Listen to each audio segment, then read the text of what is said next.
My 22-year-old son raised a champagne glass while my husband held my sister's hand across the dining table I had paid for, and then he looked me straight in the eye and said, "Mom, from tonight on, Melissa has your place in this family."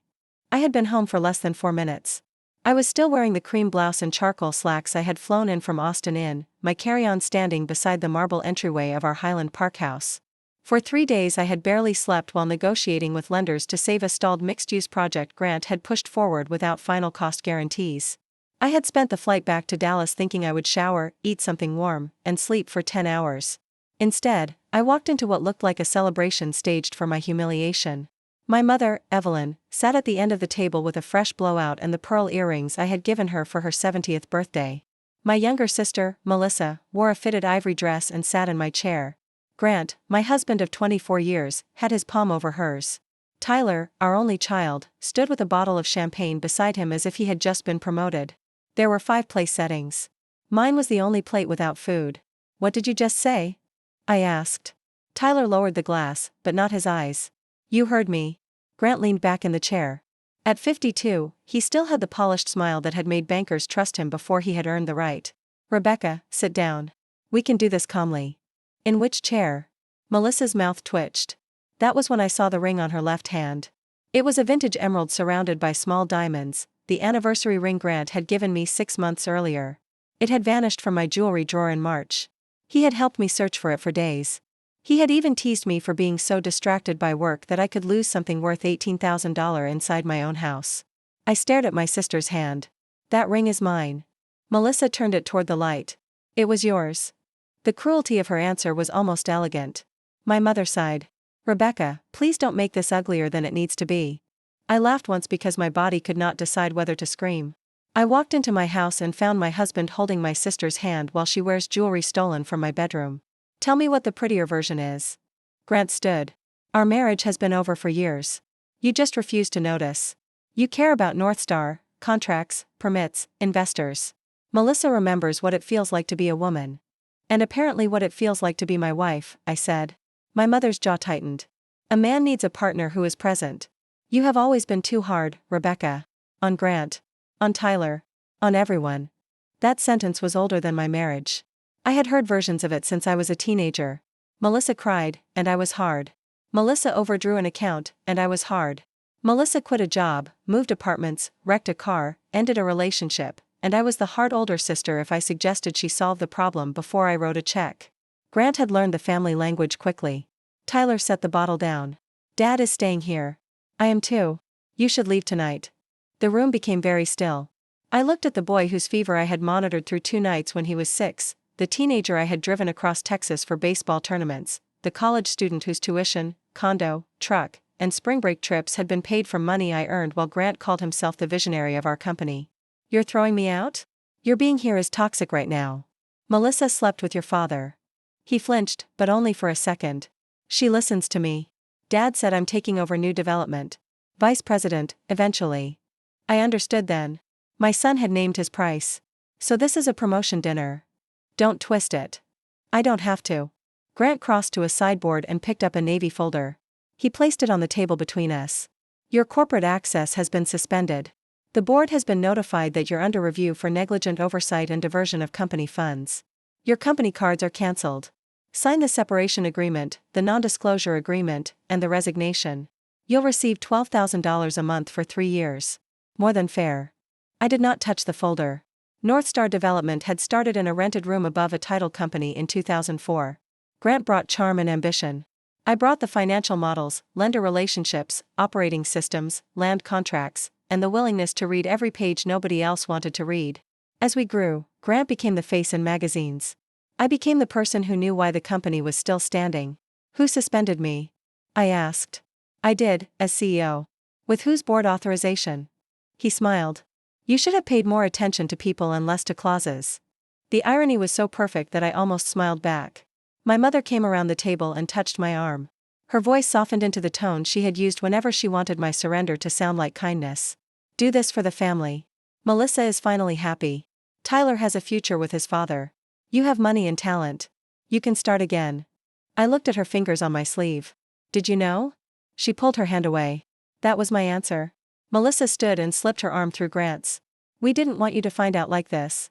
You put my plate away. She had nothing to say to that. I picked up my purse and suitcase.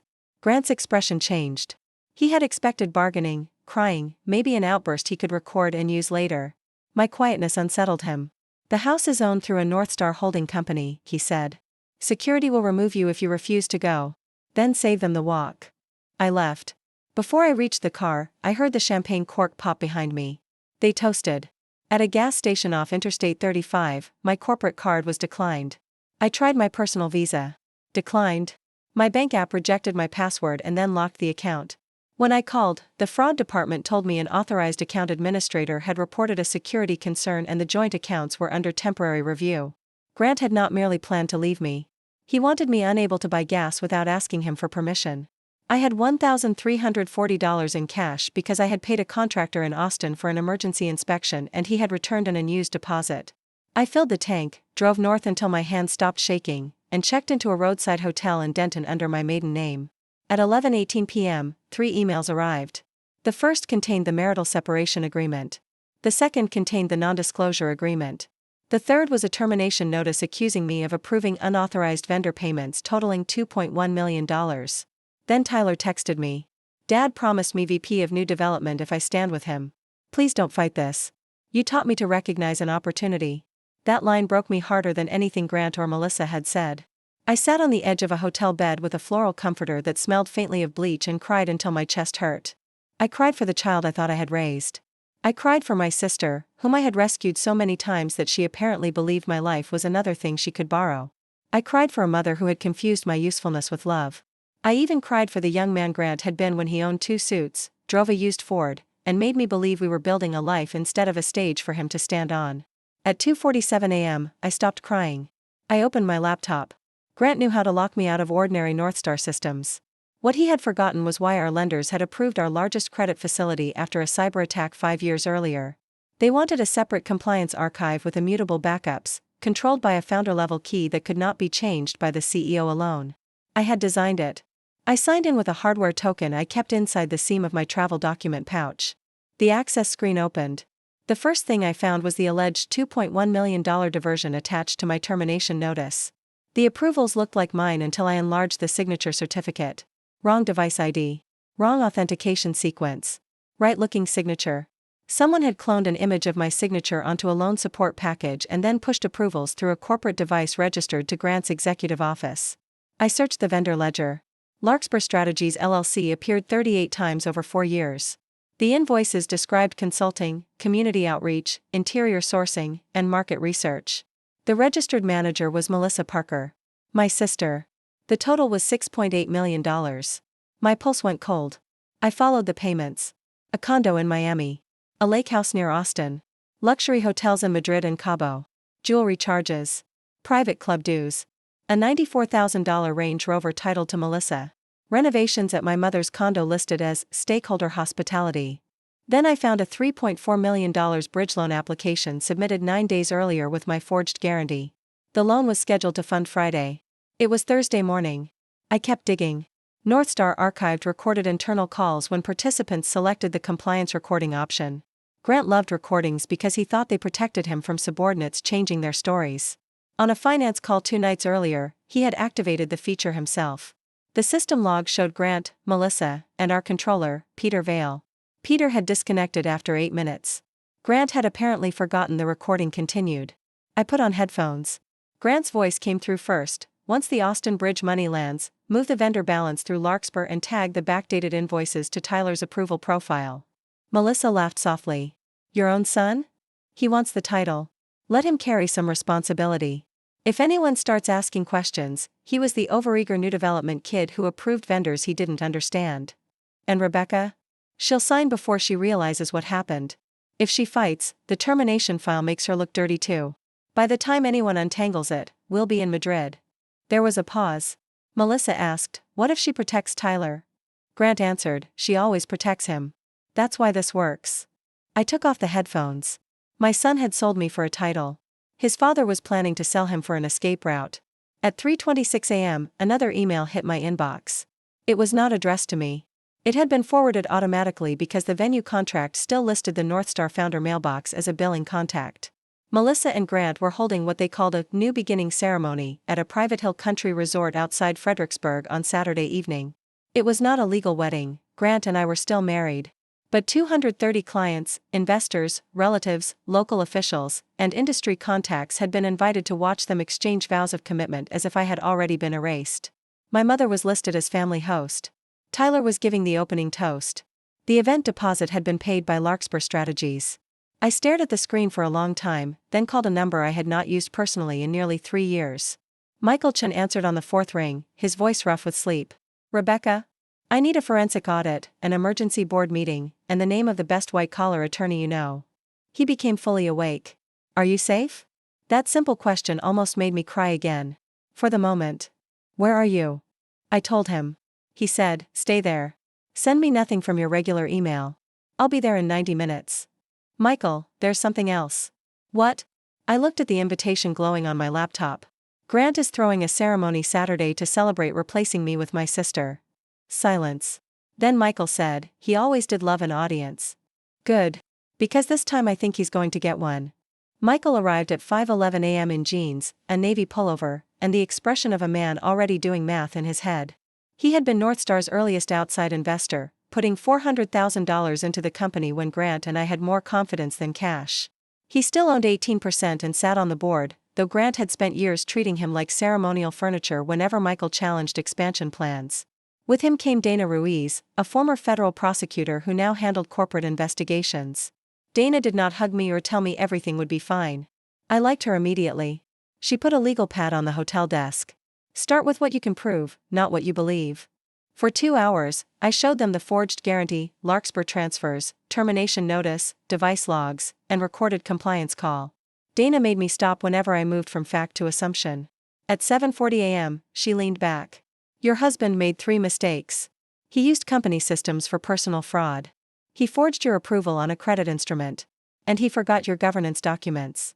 Michael opened a copy of Northstar's operating agreement. I knew the clause before he pointed to it. After a vendor kickback scandal at another developer years earlier, I had insisted on a conflict control provision. Any officer credibly implicated in related party diversion, forged member authorization, or undisclosed self-dealing could have voting authority temporarily suspended by a majority of disinterested ownership pending an independent review. Grant had called it paranoid paperwork. Michael looked at me. Between your shares, mine, and the employee trust, we can suspend his authority if we establish the trigger. He told me my board rights were gone. He can restrict your employee access during an investigation. He cannot erase your equity by email. Dana added, and a fabricated investigation designed to hide his own misconduct will not help him. For the first time since I had walked into that dining room, I felt something other than pain. Not hope exactly. Structure. I knew what to do with structure. By 10 a.m., Michael had called an emergency meeting of the disinterested board members. Our outside audit firm began preserving servers. Dana contacted the lender before the $3.4 million bridge loan could fund. The bank froze the draw pending authentication of my guarantee. Grant noticed within 20 minutes. My phone lit up with his name. I let it ring. Then came a voicemail. Rebecca, whatever childish thing you're doing with Michael, stop. You're making yourself look guilty. Sign the papers, and I can still protect you. I saved it. At noon, he texted. You are jeopardizing Tyler's future. That message nearly made me call him. Dana stopped me. He knows which nerve to press. That's my son. Yes. And right now the best way to protect your son may be to stop protecting him from discomfort. I hated hearing it because it was true. The forensic team worked through the afternoon. By evening, the numbers were worse. Larkspur was only one channel. A second vendor, Ridgeway Community Partners, had received $1.9 million and paid consulting fees to a company owned by my mother's longtime bookkeeper. Another $410,000 had been routed through expense reimbursements signed by Grant's chief of staff. The probable diversion reached $9.1 million. Then Michael found the detail that made my stomach turn. My mother had received $7,500 every month for 31 months. The memo line said, Family Image Advisory. Evelyn, who had lectured me about being too suspicious when Grant disappeared for weekends, had been paid $232,500 by the same network funding his affair. I remembered Thanksgiving 2 years earlier, when I had asked why Melissa knew so much about a resort Grant claimed he had visited alone. My mother had taken me into the pantry and said, if you keep interrogating your husband, you'll drive him straight into another woman's arms. She had already known which woman. That betrayal felt different from Grant's. I had married him as an adult. I had spent my entire life trying to earn my mother's softness. At 8:03 p.m., I called her. Rebecca. She sounded irritated, as if I were late for an appointment. Grant says you're freezing business accounts. Stop embarrassing us. What is family image advisory? Nothing. Mom? I don't know what you're talking about. $7,500 a month. For 31 months. Her breathing changed. Grant helped me with some expenses. From a vendor used to hide company money. That is your interpretation. Did you know about him and Melissa? She hesitated just long enough. Melissa has always needed more emotional support than you. I closed my eyes. That's not an answer. You were never home. Your marriage had problems. I was trying to prevent a scandal. By helping them hide it? By keeping the family together. Which family? She went silent. The one without me? I asked. She hung up. I sat in Michael's conference room and stared at the dark phone screen. Dana was across the table reviewing bank records. She did not pretend not to have heard. You don't have to make decisions about your mother today, she said. I think she made them for me years ago. The next morning, the Emergency Board Committee suspended Grant's authority over payments, vendor changes, borrowing, and employee access. I did not regain unlimited control. Dana insisted on independent oversight until the review was complete. That mattered to me. I did not want revenge dressed up as governance. I wanted a record nobody could later dismiss as a marital fight. Peter Vale, our controller, agreed to an interview.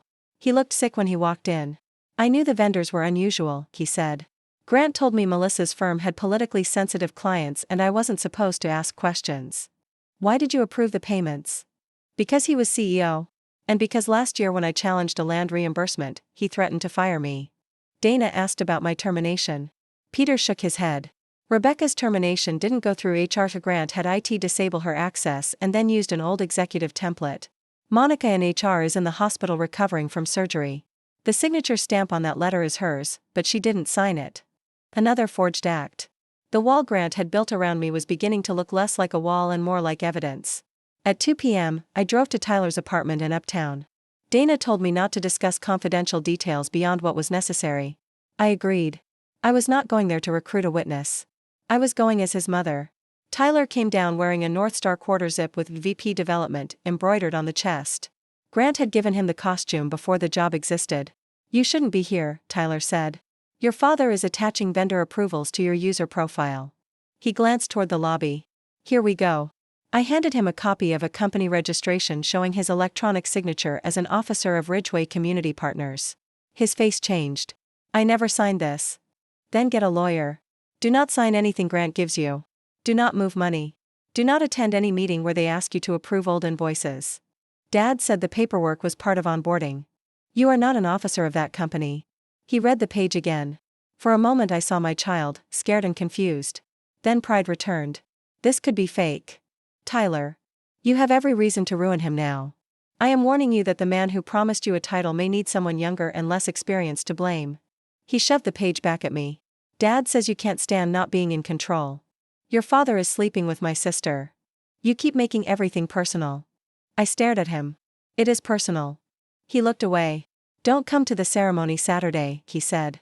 Nobody wants you there. Are you giving the toast? Yes. Then choose your words carefully.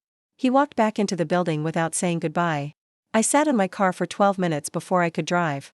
That night, Grant sent another message. You have until 9 o'clock tomorrow morning to sign. After that, I tell everyone you stole company money and abandoned your family. For years, the threat of being misunderstood had controlled me more effectively than any locked bank account. I had corrected every rumor, explained every sacrifice, rescued every relative before strangers could think badly of us. I typed a response. Then deleted it. At 8:58 the next morning, I was drinking coffee with Dana when Grant's deadline expired. Nothing happened. At 9:07, our outside counsel served notice that the board had opened a formal investigation into related party transactions and forged approvals. At 9:31, the lender demanded Grant preserve all devices. At 10:15, the bank restricted Larkspur's outgoing transfers after receiving its own fraud report. At 11:02, Grant called me 7 times. I did not answer. He left one voicemail. His voice was no longer polished. What the hell did you do? For the first time in 24 years, I let Grant sit alone with a problem he had created. By Saturday morning, I knew the ceremony would go forward. That surprised Dana. It did not surprise me. Grant had built his identity around appearing untouchable. Canceling a 230-person celebration would tell investors something was wrong. He believed he could smile through the weekend, pressure me into a settlement later, and blame the account restrictions on a bitter spouse. Melissa had posted a photo from the Hill Country Resort with the caption, "Finally choosing happiness." My mother had commented with 3 heart emojis. Tyler had liked it. Michael owned 35% of the resort through a separate hospitality investment. He had not realized Northstar-linked money was paying for the event until we traced the deposit. The resort's general manager had already received a preservation request for payment records. The venue also had its own audiovisual crew, which mattered because Grant planned a 12-minute Journey of Love video after the vows. I did not ask Michael to hijack a wedding screen. We did something cleaner. At 1:40 p.m., Dana received confirmation that a district judge had approved warrants for corporate devices and records tied to the suspected fraud. Investigators were not coming to perform for guests. They were coming because Grant and Melissa had continued attempting to transfer restricted funds Friday night, creating fresh evidence. Dana looked at me. "If you go inside, you're a witness and a spouse in the middle of an active investigation. Do not interfere with the officers. Do not threaten anyone. Do not touch a device. Understood?" "And Rebecca?" "Yes? You don't need a public spectacle to win." I looked through the resort window at staff carrying white flowers toward the courtyard. "I know. But they built the spectacle to bury me. I want to be there when the truth arrives." She studied me, then nodded. "That I understand." The resort looked like a magazine spread. Pale limestone walls, live oaks, white roses, long tables under string lights, a view over rolling hills. There were no dark corners for anyone to hide in. The late afternoon sun poured cleanly through the glass pavilion. I watched the first half from a private office with Michael and Dana. My mother greeted guests in a silver dress and told anyone who asked that I was taking time away after an emotional breakdown. Melissa wore a crystal-covered gown that stopped just short of bridal. She had my emerald ring on her finger. Grant wore a tuxedo and moved from table to table shaking hands with lenders and partners whose money he had put at risk. Tyler stood beside him in a black suit, flushed with importance. The ceremony began at 5:30. Grant and Melissa stood beneath an arch of white flowers and promised, in front of everyone, that they had chosen truth over appearances. I almost admired the audacity. Afterward, guests moved into the pavilion for dinner. Tyler took the microphone. I watched on a security monitor as my son raised a champagne glass again. "Sometimes family isn't about who held a title first," he said. "It's about who shows up." The room applauded. My mother dabbed her eyes. That was the last moment I wondered whether I should walk away. At 7:14, Grant began his speech. "The past year taught me that happiness sometimes requires leaving behind people who bring nothing but suspicion, control, and bitterness." Several guests laughed softly because they knew exactly who he meant. Then the doors at the back of the pavilion opened. I walked in wearing a fitted burgundy dress and a simple cream coat over my arm. No microphone. No folder held up like a trophy. No theatrical smile. Just me. Conversation died table by table. Grant stopped speaking. Melissa's face emptied.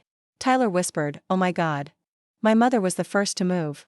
She hurried toward me with her hands low at her sides, smiling too brightly for the watching room. "Rebecca, this is not appropriate." Neither was telling 230 people I had an emotional breakdown. Her smile disappeared. Grant recovered enough to lift the microphone. "Everyone, my wife is going through a difficult time. Please give us privacy." "I'm not asking for privacy," I said. I kept walking until I reached the open space between the first tables and the small stage. Melissa gripped Grant's arm. The emerald flashed under the lights. "You weren't invited," she said. "Northstar paid $184,000 toward this event through your company. That makes the guest list an interesting question." The CFO of one of our lending partners turned toward Grant. Grant's jaw tightened. "She's lying." Michael entered behind me. That changed the room more than my presence had. Investors knew Michael. They knew he did not enjoy scenes. They also knew his 18% stake gave him access to facts. Grant pointed toward security. "Remove her." The resort manager stepped forward. "Mr. Lawson, Ms. Lawson is permitted to remain." "On whose authority?" "Mine," Michael said. Grant stared at him. I took no pleasure in his confusion. What I felt was colder. Recognition. For years Grant had assumed the people around him existed in vertical lines, above him if they had more money, below him if they had less. He had never understood horizontal loyalty. He did not understand that Michael could stand beside me without owning me, rescuing me, or wanting something in return. Melissa stepped down from the stage. "You need to leave before you humiliate yourself." "Did Grant tell you the bridge loan funded?" Her eyes flicked toward him. It was tiny, but Dana saw it too. I don't know what you're talking about, Melissa said. Good. I looked at Grant. Then he hasn't lied to you about everything. Grant put down the microphone and came closer. Rebecca, enough. Whatever Michael told you, you're still exposed. You approved those vendors. No. Someone copied my signature. The device logs are preserved. His face changed. Only slightly. But 24 years of marriage taught me the exact expression Grant made when he discovered a bluff had failed. Tyler moved closer. Dad? Grant did not look at him. I turned to my son. Ask him why Ridgeway Community Partners lists you as an officer. Tyler went pale. We already talked about that. No, Grant said quickly. Your mother showed you fabricated documents. The registered filing came from the state, I said. Stop. Grant's voice sharpened. This is a family matter. Then a phone chimed behind him. Another chimed near the front table. Then 3 more. Several Northstar investors looked down at messages. Michael's phone buzzed. He checked it and showed Dana, not me. The disinterested board committee had just issued formal notice. Grant's voting authority and executive payment powers were suspended pending the fraud investigation. The room did not know that yet. Grant did. His chief of staff had texted him. He looked at Michael with naked hatred. You can't do this. Michael said, we already did. Melissa grabbed Grant's sleeve. You said she had no shares left. Silence spread outward from them. Grant turned on her. Not now. You said the resignation transferred her interest. She never signed it, I said. Melissa's eyes widened. I realized something in that moment. Grant had lied to her too. Not about the affair. Not about wanting me gone. But about how much control he actually had. That was the second trap arrogant people create for themselves. They assume co-conspirators do not need accurate information. What about Larkspur? Melissa asked him, voice rising. You said once the money moved, it was protected. Dana stepped closer to me but said nothing. Grant saw her for the first time. He recognized her. Melissa, he said slowly, shut up. My sister's fear turned to anger. Don't tell me to shut up. You said Tyler agreed to let us use his approvals. Tyler dropped his glass. It hit the floor and broke. What? He whispered. Grant's face went gray. Melissa kept going because panic had stripped away whatever judgment she had left. You said he wanted the title so badly he wouldn't care that we put the invoices through his profile. Melissa. You said if anything happened, Rebecca would protect him and the rest of us would have time to leave. Tyler looked at his father as if the room had tilted. You were going to blame me? Grant took a step toward him. Son, listen to me. Tyler backed away. At the pavilion entrance, 4 investigators in plain clothes walked in with local officers behind them. They did not rush. They did not shout. The lead investigator asked for Grant Lawson and Melissa Parker. The drama became quiet all at once. There is something about real authority that makes theatrical authority look very small. Grant looked at me. You called the cops on your own husband? No, Dana said. Evidence did. The investigator served the warrant and directed Grant to surrender his company phone. Another officer approached Melissa about access to Larkspur's records and devices. My mother came toward me. Rebecca, stop this. I looked at her. I couldn't if I wanted to. She's your sister. And I'm your daughter. Her mouth opened. Nothing came out. Behind her, Grant tried a final move. Rebecca managed the finances, he told the investigator. Every payment went through her systems. She is responsible for this. Dana's expression did not change. The investigator replied, we'll follow the records. That was all. Grant had expected accusation to function as fact because, inside our family, it usually had. Outside that family, records mattered. Tyler stood near the broken glass, breathing fast. Dad, he said. Tell me you weren't setting me up.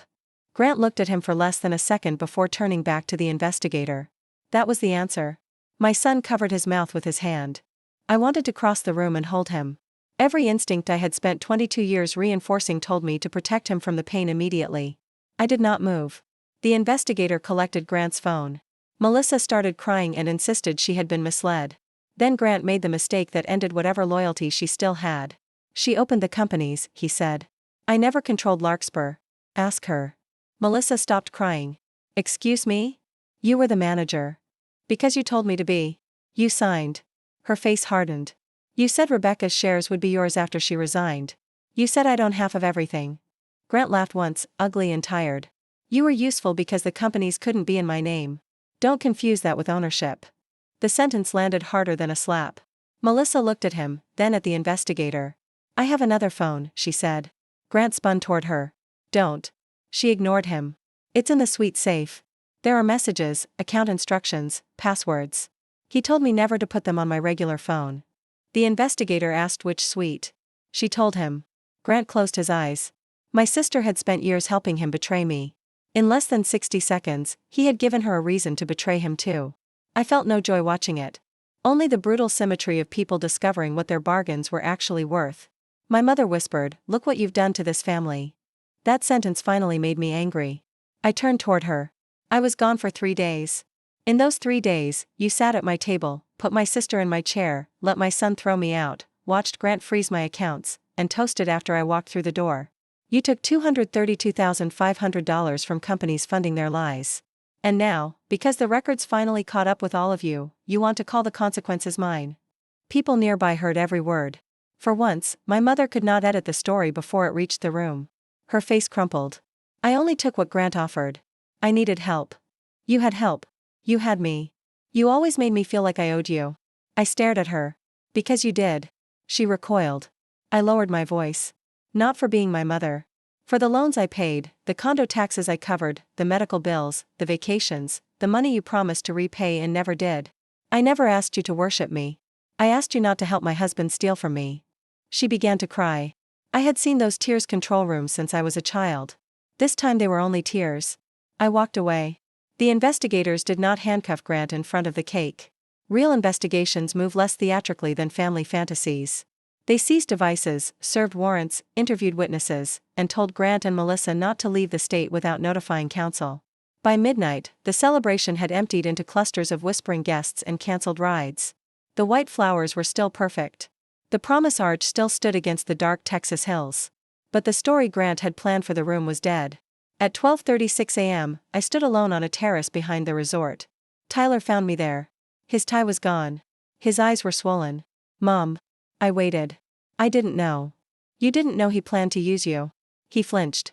"I didn't know about the companies." "No, or the money." "No," he looked at me desperately. "I didn't know he was that bad." I let the silence sit between us. "You knew he was sleeping with my sister?" Tyler's face folded. "Yes." "You knew they put her in my chair?" "Yes." "You knew they froze my accounts and ordered me out of my home?" "Yes." "You knew he offered you a title if you stood with him?" He started crying again. "Yes." "So don't ask me to erase what you knew with what you didn't." He wiped his face with both hands. "Are you done with me?" The question hurt so badly I had to grip the cold terrace railing. "I don't know what our relationship looks like after tonight." "I'm your son." "You are. And I love you. Those facts do not make you entitled to my trust." He stared at the ground. "Dad said you would forgive me." That broke something open in me. Grant had not only counted on my love. He had treated it like a financial instrument, a guaranteed backstop he could leverage against his own child. "Your father was right about one thing," I said. "I will not let you go to prison for a fraud you didn't commit. Dana will help you find independent counsel. You will tell the truth. After that, you live with the consequences of what you actually did." "And us?" "That depends on what you do when there is no promotion attached." He nodded slowly. For the first time that week, he looked 22 instead of 40. I wanted to hug him. I didn't. Not yet. The next 10 months were less cinematic and more exhausting than that night. Forensic accountants filled conference rooms with binders. Lawyers argued over device images, bank subpoenas, lender losses, corporate authority, and my marital property claims. The board kept Grant suspended and appointed me interim CEO under independent financial controls while the investigation continued. I agreed to every control. If I was going to rebuild North Star, I wanted nobody to confuse my return with a spouse winning a domestic war. The federal bank fraud component drew attention because of the forged guarantee. State investigators focused on theft, falsified business records, and the shell vendors. Melissa's second phone became a map. It contained messages dating back more than 3 years, including instructions from Grant on which invoices to inflate, which travel charges to bury, and how to route payments to my mother without using Evelyn's name directly in North Star's ledger. The most painful discovery was not financial. There was a message from my mother to Melissa sent 19 months earlier. "Don't push Rebecca too hard yet. We still need her to close the Frisco deal. Once Grant has enough control, she can be told." I read it twice. Then I gave the phone back to Dana. For years I had wondered when my mother stopped choosing me. The answer was worse. She had been calculating my usefulness all along. I did not call her. She called me 14 times that week. I answered on the 15th, Melissa is terrified, she said without hello. Her attorney says she could go to prison. Then she should listen to her attorney. Drop the complaint. It isn't mine to drop. Tell the company it was all a misunderstanding. It wasn't. Her voice sharpened. You always have to be right. No. I finally stopped volunteering to be wrong so the rest of you could stay comfortable. Rogelio manipulated her. Grant manipulated everyone he could. Melissa still signed documents. She still spent the money. She still sat in my chair wearing my ring. She is your sister. And you are the person who helped them decide I could be sacrificed. My mother began crying. If you do this, you won't have a family left. That old threat reached for the old part of me. It found empty space. I didn't destroy this family, Mom. I stopped financing the version that required me to disappear. I ended the call. I cried afterward for nearly an hour. Boundaries do not stop grief. They only stop grief from owning the keys to your house. I returned to the Highland Park house after a court-approved temporary possession while the divorce proceeded. Grant had removed personal items before the device seizure, but most of the house remained exactly as I left it. Melissa's ivory dress was hanging over a chair in the guest suite. A cosmetic bag sat on my bathroom counter. Her perfume was on my vanity. For a few minutes, rage came back so hard I could taste metal. I wanted to throw everything into the yard. Instead, I called an inventory service. Every item was photographed, boxed, labeled, and transferred through counsel. I changed the locks legally after notice. I moved my desk into Grant's old study. Then I took down the framed magazine cover where he had been photographed under the headline "The Builder Behind North Star's Rise." I did not burn it. I put it in a box. That was becoming my favorite kind of revenge: accurate records and closed doors. Tyler came to see me 3 weeks later. His company truck had been returned. The fake title disappeared with Grant's suspension. Several friends who had celebrated his sudden promotion stopped calling. He stood on the front step in jeans and a plain t-shirt. "Can I come in?" "For 20 minutes. He nodded. At the kitchen island, he stared at the spot where the celebration dinner had been. "I need money for rent," he said finally. There it was. Not an apology first. Need. The old Rebecca would have opened a banking app before he finished the sentence. No, he looked shocked. "I don't have a job." "I know. Dad's accounts are frozen." "I know. So what am I supposed to do?" I slid a folder toward him.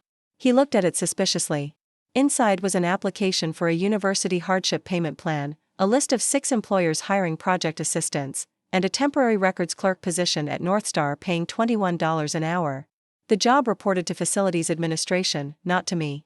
It began at 7 a.m. and included no management title, car, expense account, or authority over anyone. He stared at the offer. "A records clerk? You're 22 with an unfinished degree and almost no work history. Dad made me VP. Your father made you bait." He went red. I hated hurting him. I hated even more that protecting him from truth had helped create the man sitting across from me. "You said you love me." "I do. This doesn't feel like it." "That's because you learned to recognize money as love." He looked down. "What if I say no? Then you are free to find another job and another way to pay rent." "You're serious." "Completely." He read the offer for almost 8 minutes. Then he signed. "Will you ever forgive me?" he asked. Forgiveness and restored trust are not the same thing. "How do I get the second?" "Start by arriving at 7 o'clock tomorrow." He did. At 6:52 a.m. I know because I checked the access log, then felt ashamed of checking it, then laughed at myself and went back to work. Tyler's first months were ugly. He was late twice. His supervisor wrote him up once for arguing about a filing task. He called me after the warning expecting intervention. "Did your supervisor follow policy?" I asked. "Yes, but, then why are you calling me?" He hung up angry. The next day he apologized to his supervisor. He enrolled in 2 evening classes. He sold the designer watch Grant had given him and used the money to cover books and a security deposit on a small apartment. He started driving a 9-year-old Honda he bought from a coworker's uncle. None of that erased what he had done. It did something more useful. It gave him a chance to become somebody different. Melissa took a cooperation agreement after her attorney reviewed the contents of her second phone. She admitted managing the shell vendors and submitting false invoices but provided records that established Grant directed much of the scheme. Her cooperation reduced her exposure, but it did not erase it. She eventually received a custodial sentence followed by supervised release and restitution obligations. Grant fought longer. He blamed Melissa, Peter, outside accountants, me, and finally Michael. But device logs showed repeated approvals from his authenticated hardware. Messages showed him directing vendor amounts. The recorded compliance call captured his plan to route blame through Tyler. The forged guarantee connected the scheme to a federally insured lender. He eventually pleaded guilty to a package of fraud-related charges and agreed to restitution. His sentence was substantial. When I heard the number in court, I did not feel triumphant. I felt tired. Grant turned toward me before marshals led him away. For the first time since we were young, there was no audience he could charm into changing what was happening. "You took everything from me," he said. I shook my head. "I stopped standing between you and what you did." That was the last private sentence I ever gave him. My mother lost the condo subsidy Grant had quietly been paying through Larkspur. She was not charged with the same offenses, but the money she had accepted became part of the civil recovery process. She moved into a smaller place and told relatives I had abandoned her. Some believed her. That used to terrify me. Now I let them. Aunt Carol called and said, "Your mother says you chose a company over your family." I replied, "If you want the records, my attorney can tell you what is public. If you want gossip, Evelyn has more time for it than I do." We never discussed it again. Northstar survived, though survival cost us. We sold 2 projects connected to tainted vendor work, repaid lender losses, cut executive bonuses, and opened our procurement system to an outside monitor for 18 months. I did not pretend the company had been an innocent victim. I had built controls, but I had also trusted Grant too long because admitting what he might be doing felt like admitting my marriage was a lie. At the first all-company meeting after I became permanent CEO, I stood in front of 140 employees and said exactly that. Good systems fail when powerful people believe relationships exempt them from scrutiny. That includes me. If Northstar is going to deserve another 20 years, nobody's last name gets to be in internal control. Peter Vail stayed and later became CFO under a stronger reporting structure. Monica in HR returned from surgery and testified about the forged termination letter. Michael remained a partner, not a savior. Dana returned to her firm when the investigation stabilized. I kept one thing from the ruins of that Saturday. Not the emerald ring. Melissa surrendered it through counsel, and I sold it after the divorce. I used the proceeds to seed a training grant for women returning to construction management after caregiving breaks. The thing I kept was the Navy folder Grant had slid toward me at the dinner table. The unsigned resignation is still inside. Sometimes I open it when I need to remember how close I came to accepting somebody else's description of my life. The separation agreement called $12,000 a month more than fair. The resignation said I was leaving for personal reasons. The non-disclosure agreement would have punished me for discussing what Grant called private marital matters. On paper, I was supposed to become a quiet woman with an allowance while the people who used me inherited the story. I never signed. The divorce was final 13 months after the night I came home from Austin. The judge divided the marital estate under the law and the documented fraud, not according to Grant's promises. The Highland Park house was sold. I could have fought to keep it, but I did not want a monument to the version of me who had mistaken endurance for loyalty.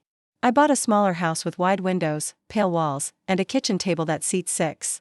For the first few months, I used only one chair. Then life slowly filled the others. Michael and his wife came for dinner. Dana brought terrible wine and a very good pie. Monica from HR came with her husband. A project manager named Tasha brought her teenage daughter, who wanted to study civil engineering. Tyler did not come until I invited him. That took 7 months. He arrived carrying grocery store flowers and no expectations. We ate pasta. We talked about school, work, traffic, and almost nothing important until he put his fork down. "I used to think you worked so much because you cared more about winning than us," he said. I waited. Dad told me that for years. Grandma did too. And every time I wanted something, you paid for it, so I decided money was the only way you knew how to love me. I felt the old urge to defend myself.